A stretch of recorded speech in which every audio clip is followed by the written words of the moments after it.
közönség fele, mert egy pár szót szeretnék szólni, mesélni az Erkel zenekarról, és egy kicsit a tiszteletbeli karnagyunkról.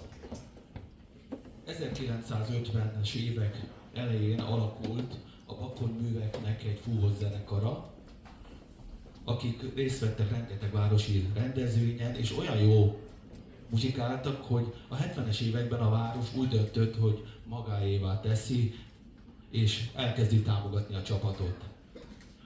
És ekkor alakult a Bakony Művek zenekara Erkel Ferenc fúvós zenekarrá. A 70-es évek közepén egy ifjú zenetanár, aki éppen errefele volt katona, kiállt erre az Erkel zenekar próbáira, és lelkesen harsonázott. Valamit nagyon jól csinálhatott, mert néhány év múlva ő lett az Erkel Ferencnek a karnagya, Szuroni Miklós, aki itt áll mellette.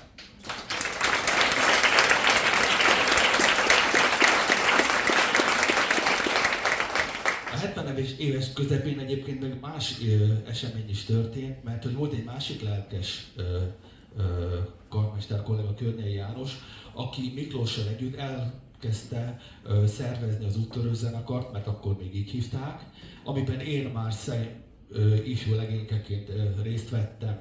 Utána ketté vált a két csapat, Környei János vitte az úttörőket, Miklós pedig az Erkel zenekart. Rengeteg fellépésünk volt, rengeteg minősítő hangverseny volt, és időnként a két szál összefutott, ami annyit jelent, hogy én emlékszem rá, még úttörő voltam, és a Váci Úttörő Zenekari Fesztiválon Miklós is segített Környei Jánosnak, tehát így együtt dolgozott a két csapat, majd nyilván külön váltunk, hiszen mindenki vitte a saját zenekarát. Talán az egyik legnagyobb élményünk az volt, amikor 85-ben a Veszprém testvérvárosa Rovaniemi fúvós zenekar eljött hozzánk, nagyon jól éreztük magunkat, és a következő évben mi mentünk ki Rovaniemibe. Hát körülbelül 2 hétig tartózkodtunk ott. Izgalmas események voltak, akkor volt a Szent Iványi, tudják, amikor lemegy a nap és egyből föl. Ezen kívül a hazautók is rendkívül klassz volt, ugyanis Moszkván keresztül kellett hazajönni 86-ban. Ha figyelnek, Moszkva és Budapest között egyébként Csernobil útbak van, úgyhogy az eseményeket mi felülről láthattuk. Ezek után 89-ben sajnos megszüntették az Erkel zenekart, de addigra Miklós már átvette az úttörőket, és mint ifjúsági fúvós zenekar vezényelte tovább őket. Ez a zenekar, ez folyamatosan játszott, és ott a 2000-es évek után az ilyen öreg erkelesek, mint én is, és itt még van jó néhány közülük,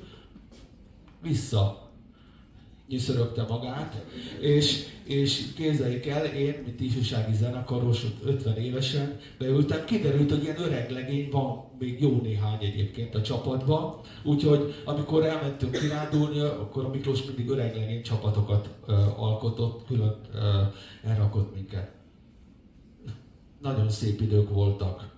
2022-ben a város úgy döntött, ugye ez a Európa Kulturális Fővárosa Program nevében, hogy újraéleszti az Erkelt.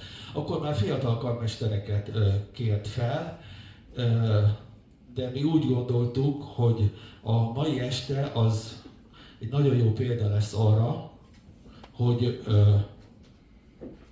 megköszönjük Miklósnak az eddigi munkáját, és szeretnénk neki 2 aprósággal kedveskedni. Az egyik, kap tőlünk egy harsona fityegőt, hiszen kedvenc hangszere a harsona. A kolléganőmet megkérem,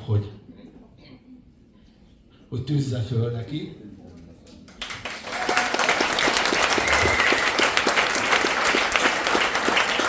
A másik pedig, hogy ne felejtse el, hogy az Erkel zenekar örökös karnagyának fogadta, szöveg formájában is megkapja, és ezt is viselnie kell.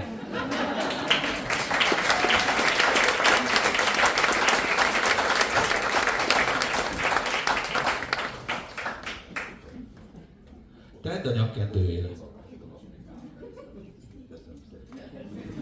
Jó.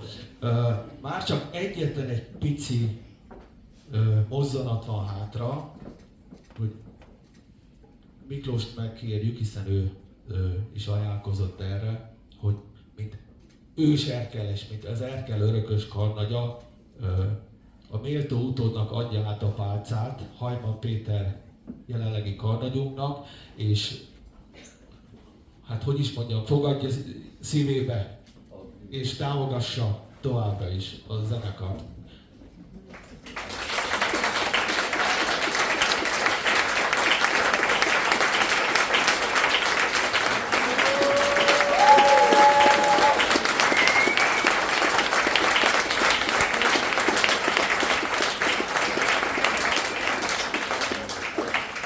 Én csak annyit, ha tudok mondani, hogy nagyon szépen köszönöm. Azt tudtam, hogy itt lesz valami örökösködő, hogy ilyen meglepetések. Ekkora élet, mi ez? Önéletrajz, vagy életutat festenek nekem, ami tényleg így volt, de az ember a feledésből belépett, és nem figyel oda. Köszönöm szépen mindenkinek, a zenekarnak különösen, önöknek meg, hogy eljöttek és megtapsoltak bennünket.